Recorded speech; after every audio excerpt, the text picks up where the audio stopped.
and welcome to the finale of Hakaiou, King of Crusher. Wow, 6 p.m. staying up late today, aren't we? Yeah. Well, you have to take into account the time difference. We've walked all the way to New York. The big monster is gonna be, like, getting a bodega sandwich. And then he's like, oh, they put pickles on it. Oh, and he gets even angrier. Wait a second, you just said we walked over there, Chorps. I don't think you even know what this game is about. Well, we started walking. That man had a very nice saunter, even, you could see it even with the distance. But he's gonna land and try to get, like, a dirty water dog, and some guy's gonna be honking his car like, hey, I'm driving over here. I love every stock explosion in this fucking game.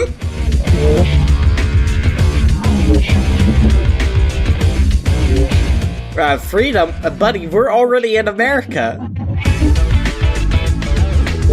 That's right, we're in the land of the free, and you know what that means? No consequences. And go steal all the quarter waters and you will have no repercussions. You're gonna land in America and see that like 4 other guys in New York are already doing this. Oh, cool, yeah. You can shoot Windows logos at the buildings.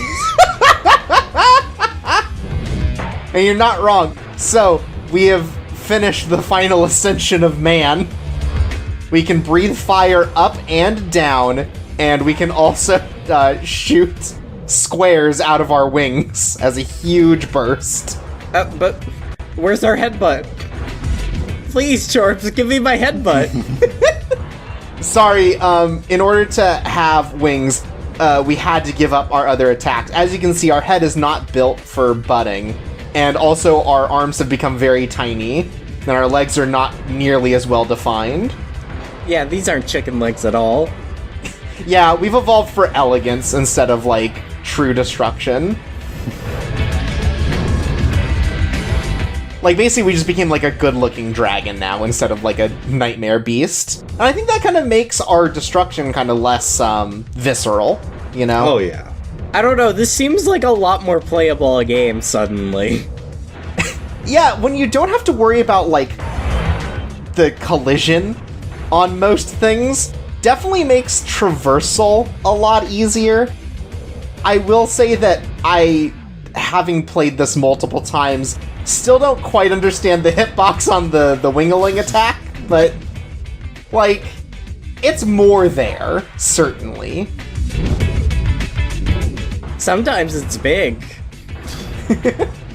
Also, you can tell what day it is. It's the 4th of July, because you can tell all of the colored rockets shooting at us, they're just fireworks. And also how it's completely dark at 6 p.m. Right. Right. This is actually the final level of the Independence Day video game. Well, you know how, Las Vegas is the city that never sleeps? New York, city that always sleeps. Mm-hmm. No. They're so tuckered out. They're tired from a long day of, what do they do in New York? Forgetting about it. Yeah, that's it! Got it in one! Busy day of doing, like, like, home fixer-upper kind of business, but exclusively on bodegas. That's one of the things about, like, living in New York, right, is that you just, like, get a bodega when you move in. Mm-hmm. Busy day of gentrifying neighborhoods and putting up shops that only sell peanut butter and jelly sandwiches for like $12. Yeah. Look, all I'm saying is that clearly there's a market for gourmet Uncrustables. Mm-hmm. There's 2 things I know about New Yorkers. 1, they love walking over there. And 2, they love paying thousands of dollars for a studio apartment. Oh, they can't get enough of it. Hell, me neither. I mean, a studio apartment just sounds so fancy. It's like I'm living in Seinfeld. And, I think that's kind of the unsung beauty about this game, right? Is that rage comes in all different forms, and while it started on much larger scale sort of stuff, now it's like, I'm sure this man, having lived in an apartment himself, directly affected by sort of these disgusting kind of housing laws and pricings. And New York is just the embodiment of everything he initially hated. Mm-hmm. You know, it's the living month to month, not sure if you're going to be able to pay for your family to live. Right. Also, he hates Broadway. Oh, yeah. Also, New York is full of babies. Hates that, too. Right. Just cannot stand fucking babies. Yeah, like, that's why he initially went so bad. He thought he was gonna love having a child, and then he remembered after the child was born, oh no, I hate babies. Especially when they're mine. Well, time to kick the radiator apart. The only thing I love is fire trucks and fucking bugs that tell me to rage out. Then he just keeps getting mad. He's like, I don't even know why I bought this TV with the weird laughing face on it.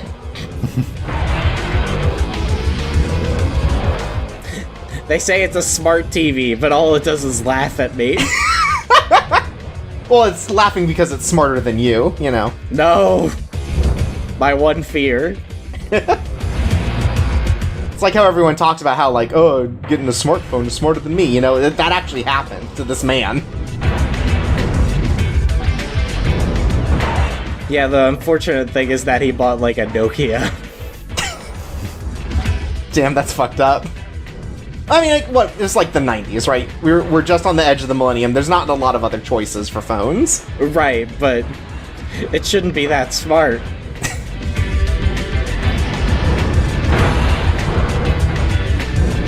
Don't worry, Jay. I'm sure whenever you're using one, it turns into a dumb phone.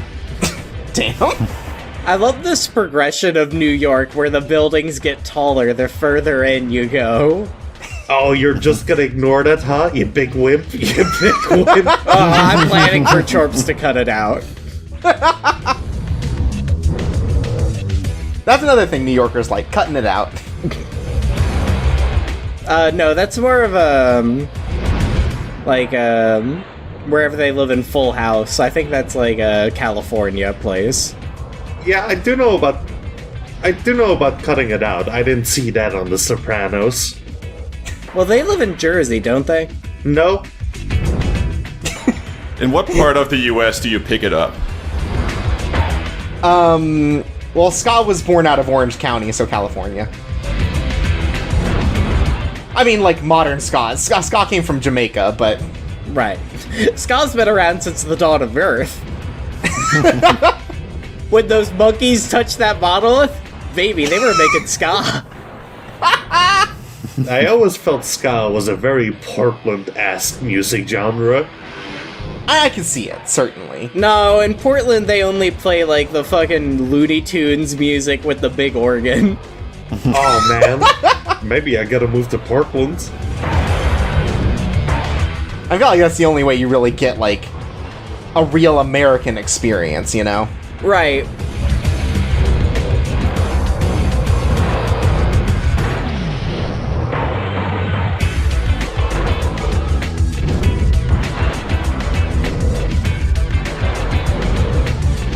But Jay, you're right in that, like, literally just as we keep flying, these buildings keep getting bigger and more in our way. I feel like that's nice though, because it just means you get to use the fire breath, which is even easier to use, so you can get this over with quicker. Yeah, no, it's like, it feels like you finally get into, like, a place that lets you use your actual moves. And, like, buildings that don't just immediately crumble, like this one. I mean, that's the thing about New York, right? Ingenuity at its finest. Mm-hmm. I mean, like, King Kong couldn't take down this building. Yeah. What makes you think you can? My fire breath. Oh, okay. I don't think King Kong had that. He had banana breath. Well, that's because he doesn't know how to brush. Maybe learn something about proper hygiene for once in his damn life. You know, I didn't realize New York was just set up like a big straight line.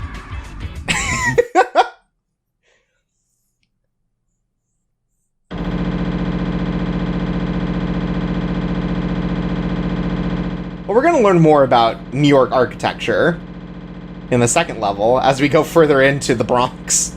You know, maybe they should really stop showing us how long we spend in these levels.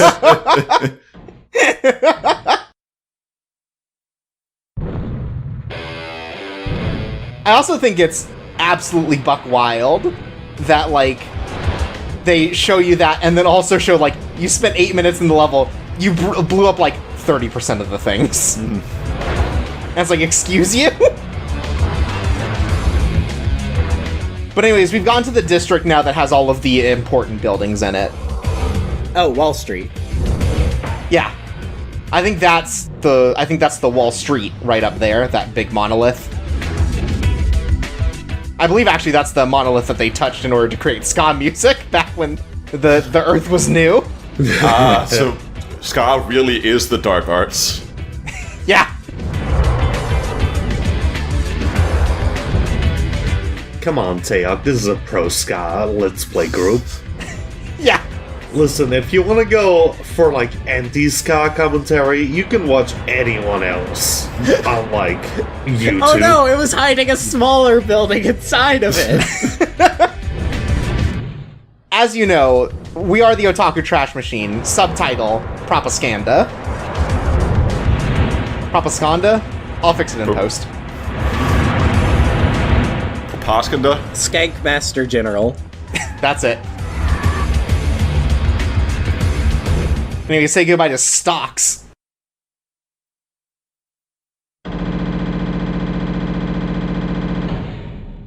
Oh, hey, look, boys, we're free. Or are we? There's always more New York to destroy. And man, the people shooting missiles at us doing a great job of helping us. Legitimately, I think, like, some of the most fun just, like, background stuff going on in these levels is that they'll attack and they'll just destroy other buildings for you, and it counts. But, you know, I think that just shows, you know, another thing that this man would be angry about when it comes to America. It's their lack of care for others, for themselves.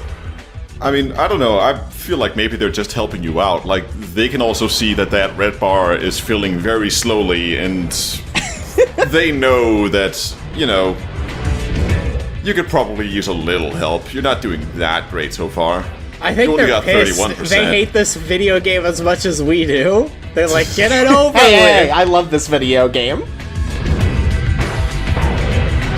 But I think also they realize, like, clearly this hasn't worked for any of the other countries that we've invaded. So why would it work in the land of the free, the old US of A?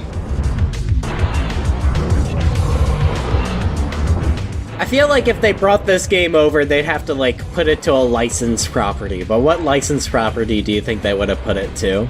Well, it couldn't be Godzilla. Still too close. No. I think it would have been the Incredible Hulk, and they're like, oh, wow, it's the Amazing Flying Hulk now. This Right. would have been like a gritty reboot of Adventure Islands.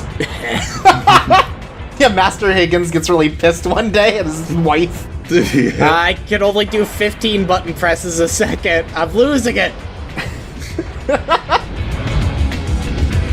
But I do like the Hulk idea where at the end he just, like, grows wings or just, like, is riding on, like, a jet plane. Because they'd also have to explain how he breathes fire. I feel like if it got brought over, there would have to be a lot more story that, like, explained how all these powers came to be if they're using a licensed character. Yeah, and a lot more ska. Yeah, Well, no, you know, absolutely. It's just one of Bruce Banner's many personalities. You have Bruce Banner, the Hulk, and then the Hulk who breathes fire. Actually, you don't even turn into the Hulk. That's a fucked up thing. Bruce Banner could just do that. Well, he ate some really spicy Mexican food earlier that day. Oh, okay. It just finally started digesting it. For this licensed game, we're taking off the Hulk. You should play, like, you know, like the King of Crusher segments. But then when you play as Bruce Banner, you just play God Hands. Oh, that would be good too. Why doesn't Bruce Banner learn to do, like, kung fu? I feel like that would help him, in, like, his science or whatever. Yeah, it's because he's become too dependent on the Hulk. It's a codependency issue kind of thing. Well, Well, that's kind of the thing. Like, it's like how you make an RPG character who's only good at, like, one thing. That's how life goes. Right. You can't be both a scientist and a jock at the same time. It's impossible. No. Well, I mean, the Hulk is a representative of the jock that lies in, like, all of us. Also, you'll remember that this was made in the 90s, so, I was wondering when this was gonna happen. Yeah, you just gotta fly. You know, you don't have to do this. Your bar's already full. Okay, that's fake. That's fake. Those explosions aren't real. You could have just left well enough alone. So I was thinking of other licensed properties that this game could work with, you know, just like characters that just embody a type of rage unseen in modern media. Hold Donald on, I'm Duck. sorry, Chirps. I want to go back to the Twin Towers for a bit, because of course I do. Like, you know how there's people out there thinking like, oh, The Simpsons predicted 9/11. Do you think there's someone out there going like, Hakaiou, King of Crusher, knew it all along? Okay, last night I did watch a video that was like, Back to the Future predicted 9/11. Wow. Let me give you two a hint. The Twin Pines represent the Twin Towers. Twin Peaks predicted it. Right, the restaurant, though. Yeah. But wasn't only one of the pines hit in Back to the Future? Right, it turned into a lone pine, like how there is only one tower there now. I thought both got hit. Shut up. You're ruining my theory. Oh no, it's our wife. Vous êtes arrivé en That's right, our wife, the concept of liberty itself. Also, I want to point out it speaks in French. Oh god, is the final boss the Statue of Liberty? What you gotta do, big boy? You gotta hit me with a baseball bat? You better make it count. Yeah, I think it's very cute, and it's a very nice detail in this game specifically that the Statue of Liberty speaks French when it speaks to you. That is good. A guy, like, taps the sign and is like, hey, stop fantasizing about the statue. Wait, did it scream? No, we screamed. Oh, okay. I like that we didn't destroy the statue, we just destroyed the base. Well, I mean, what's it gonna do without the base? Now people won't be able to go up and... Oh no. That's right, without the base, it's free! Quand est-ce que ça prendra fin? Mais vous espérez gagner quoi avec toute cette destruction?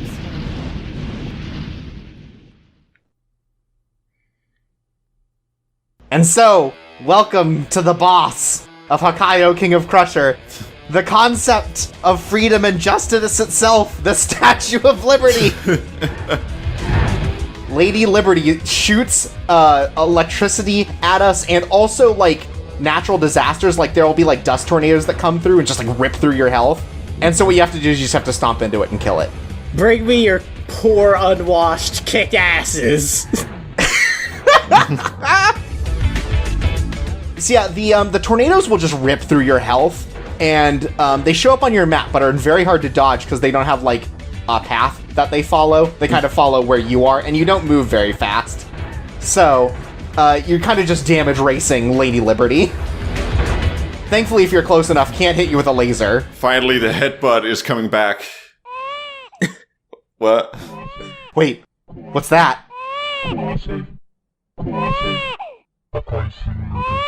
Our child! Oh no, it's... We have to kill them too! No! They must die!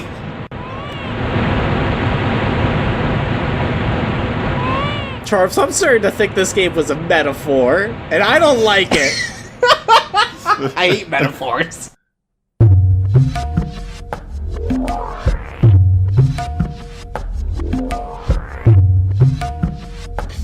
Oh god, we can barely stand up.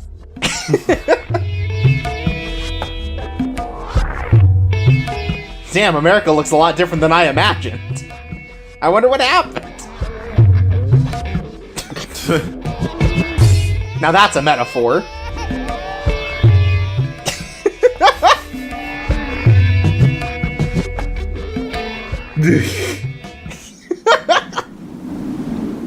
And so, our baby 2 has been filled with rage.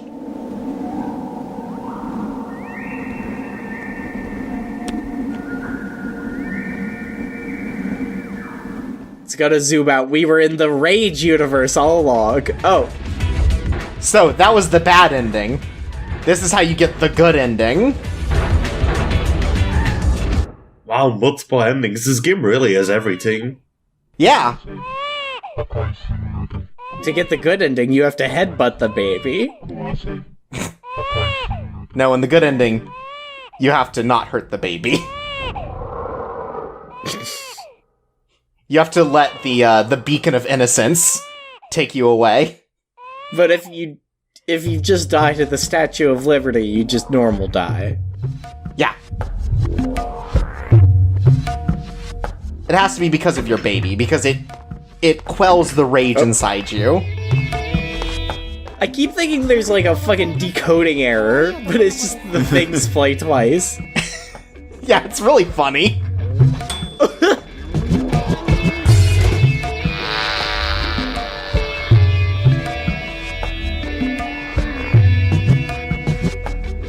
Man, I love my wife. The rage bug can't get me now. He's actually listening to Chance the Rapper's "Ooh, I Love My Wife," and so he's like, I could never lose myself to anger. That baby's T-posing!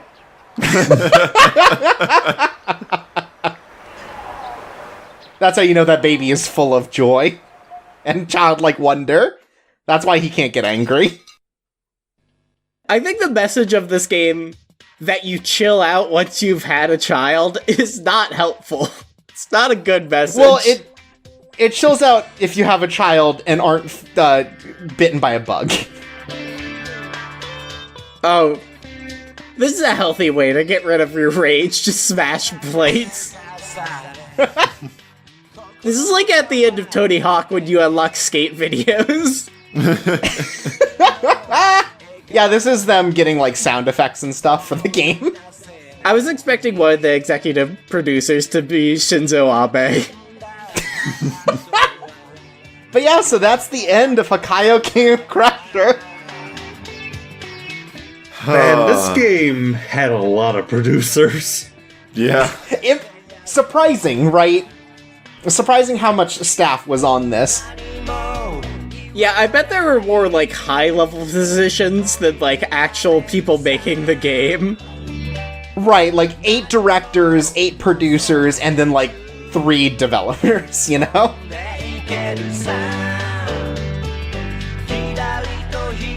But, like, I understand why this game has been lost to time, but I think that it deserves to be known. I feel like it's very much in... Like, I feel like there's a category of games like these, especially, like, from Japan that never just came over here, that are just these, like, really short, really weird and hyper-focused games that just do a weird thing and then you never hear about those games or the people who made them basically ever again. This game feels like the best of game YouTube channel, like, turned into a game. Yeah. Like, I really, in general, like, enjoy this era of games where you often just kind of had, like, games that aren't too great, but were made by, like, 20 people who thought they had, like, a really cool metaphor they could do. They have 2 jacket designers. What jackets? Oh, for the CD, I see. Oh. I was thinking, like, in the game, but we don't ever get to wear a cool jacket. No, I was hoping there was sick promotional merch. But yeah, like, this game, it feels like an offshoot of the Simple series, kind of, right? It's like, it's a budget game title that just tries to do one exact thing and keep you entertained for like 2 hours. And I think that's great. Thanks, all funky tracks and themes. Yeah. They know. Anyways, to go back a little bit, I think the other license that they could have done in the 90s for this type of game is Gilligan's Island, right? Like, one of them just gets so pissed at Gilligan for never getting them off the island that he turns into a dragon and destroys America for letting this happen. I mean, like, it's all right there. Isn't that how the Flintstones ended? I'm pretty sure. Maybe that new series, right? The one that everyone talks about as, like, very, like... Oh, the comic? Yeah. Oh yeah, when he says, Barney, we committed a genocide, he was talking about the time they both turned into dragons. Yeah. Oh, wow. Which is, I think, connected to the live-action movie. Look, they weren't breaking plates at all. They were... They were collecting the plates and turning them into new ones. Yeah, see?